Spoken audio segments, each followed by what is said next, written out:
Welcome to Joy's kitchen. Joy's kitchen থেকে আপনাদের স্বাগত জানাই। আজ আমি রান্না করব নারকেল চিংড়ির পাতুরি। এই পাতুরিটা আমি কিভাবে করছি আপনারা দেখুন। এই পাতুরিটা খেতে খুবই ভালো লাগে। ভালো লাগলে আপনারা একবার তৈরি করে বাড়িতে খাবেন। এখানে নিয়েছি নারকেল কোড়া, 2 রকমের সর্ষে, সাদা কালো, 2টো কাঁচা লঙ্কা, 2 শুকনো লঙ্কা, 200 গ্রামের মতো চিংড়ি মাছ। এখন আমি নারকেল, সর্ষে, কাঁচা লঙ্কা একসঙ্গে শিলনোড়াতে বেটে নিচ্ছি। ভালো করে বেটে নিতে হবে।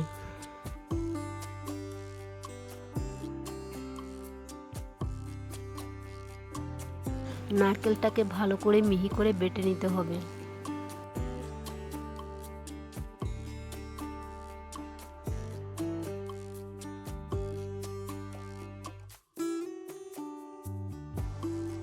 প্রায় বাটা হয়ে গেছে। এর মধ্যে আমি এখন চিংড়ি মাছ দিয়ে আর একটু বেটে নেব।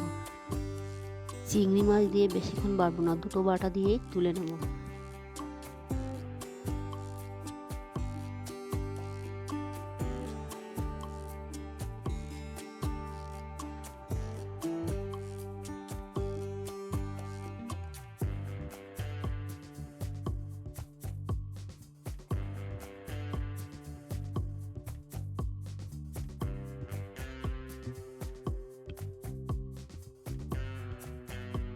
নারকেল চিংড়ি বাটা কমপ্লিট হয়ে গেছে। এখন আমি একটা বাটিতে তুলে নিচ্ছি। আমি আগেই কলা পাতা ধুয়ে রেডি করে রেখেছিলাম। ধোয়া কলা পাতাটায় একটু সরষের তেল ভালো করে মাখিয়ে নেব। সরষের তেলটা কলা পাতায় না মাখালে পাতুরিটা লেগে যেতে পারে, এর জন্য তেল লাগিয়ে নিতে হবে কলা পাতায়। কলা পাতায় তেল মাখানো আমার কমপ্লিট হয়ে গেছে। বন্ধুরা, এই কলা পাতাটার নিচে আমি আরও 2টো পাতা দিয়ে দিয়েছি। একটা পাতা দিয়ে দিলে পাতুরিটা ভালো ভাজা হবে না, কাঁচা থেকে যাবে, যার জন্য এর নিচে আমি আরও 2টো পাতা দিয়ে দিলাম। নারকেল ও চিংড়ি বাটাটায় আমি 1/2 চামচের মতো হলুদের গুঁড়া দিয়ে দিলাম। 1/2 চামচের মতো জিরের গুঁড়ো দিয়ে দিলাম। কালারের জন্য দিয়ে দিলাম রেড চিলি পাউডার।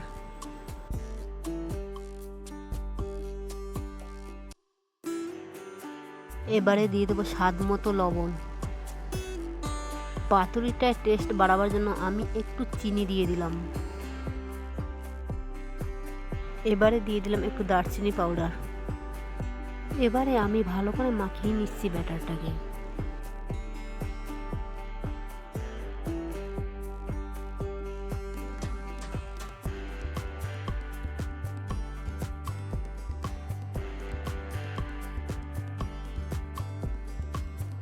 এখন আমি দিয়ে দেবো পরিমাণ মতো সর্ষের তেল। তেলটা দিয়ে ভালো করে আবার একটু মাখিয়ে নেব।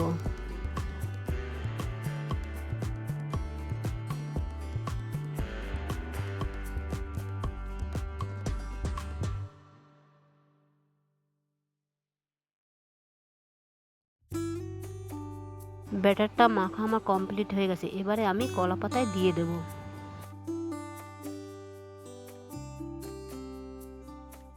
কলা পাতায় আমি পুরো ব্যাটারটা দিয়ে দিলাম। এবার সুন্দর করে একটু পাতলা করে দেব। এইভাবে হাত দিয়ে পাতলা করে দিতে হবে, পুরো করে দিলে ভালো সিদ্ধ হবে না। দেখুন বন্ধুরা, একটা বড়ার মতো হয়ে গেছে। পাতুরিটার চারিদিকে একটু সমান করে দেব হাত দিয়ে, যাতে দেখতে পাতুরিটা সুন্দর লাগে। এইভাবে আপনারাও হাত দিয়ে একটু ভালো করে গুছিয়ে দেবেন। তবে চিংড়ি মাছের এই পাতুরি খেতে খুব অসাধারণ লাগে। আপনারা একবার ট্রাই করে খেয়ে দেখবেন। ভালো না লাগলে আমাকে কমেন্টস করে জানাবেন, আর ভালো লাগলে ভালো কমেন্টস করবে না।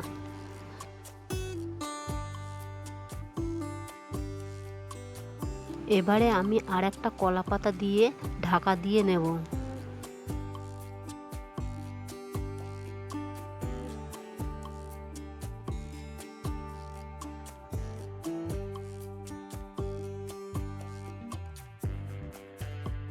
এখন আমি একটা তাওয়ার মধ্যে পাতুরিটাকে রেখে দেব। এখন আমি গ্যাসের উনানে তাওয়াটাকে বসিয়ে দেব, তবে হালকা স্টিমে দেব। বেশি স্টিমে দিলে পাতুরিটা পুড়ে যাবে, সিদ্ধ হবে না। আপনারা যখন করবেন হালকা স্টিমেই করবেন, বেশি স্টিমে দেবেন না। বেশি স্টিমে দিলে বড়া পাতুরিটা পুড়ে যাবে, কিন্তু ভিতরে কাঁচাই থেকে যাবে। এখন আমি 10 মিনিটের মতো স্টিমে রেখে দেব। এবারে আমি উপরের পাতাটা খুলে দেখব কেমন হয়েছে। নিচের পাতাটাও দেখতে হবে পাতাটা কতটা পুড়ে গেছে। পাতুরিটা আমার হয়ে গেছে, নিচের পাতাটা দেখুন পোড়া পোড়া হয়েছে। এখন আমি অপর সাইড উল্টে দেব। প্রথমে যখন আমি পাতুরিটা দিয়েছিলাম কলা পাতায়, তখন আমি 3টা পাতার মধ্যে দিয়েছিলাম। একটা পাতায় দিলে পাতাটা পুড়ে যাবে। এই দেখুন বন্ধুরা, আমি একটা পাতা দিলাম, তার উপরে একটা প্লেট দিলাম, কারণ খালি হাতে পাতা ধরা যাবে না, হাত পুড়ে যাবে। যার জন্য আমি একটা প্লেট দিয়ে পাতুরিটাকে উল্টে দিলাম।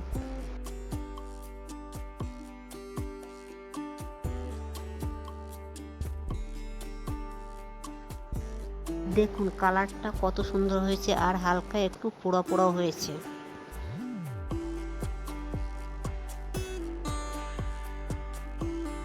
এবারে আমি প্লেটটা দিয়ে আবারও ঢাকা দিয়ে 5 মিনিটের মতো হালকা স্টিমে রেখে দেবো।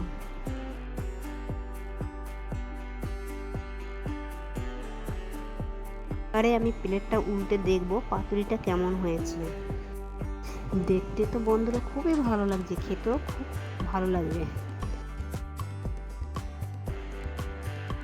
পাতুরির উপরে আরেকটু তেল দিয়ে দিলাম। তেল দেওয়া হয়ে যাচ্ছে, আর 2 মিনিটের মতো রেখে দেবো।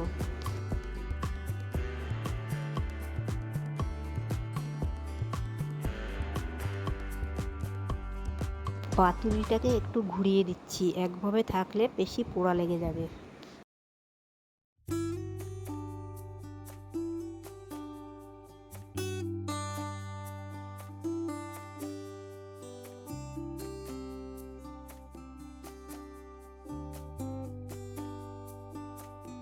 আবারও আমি প্লেট দিয়ে ঢাকা দিয়ে রাখলাম।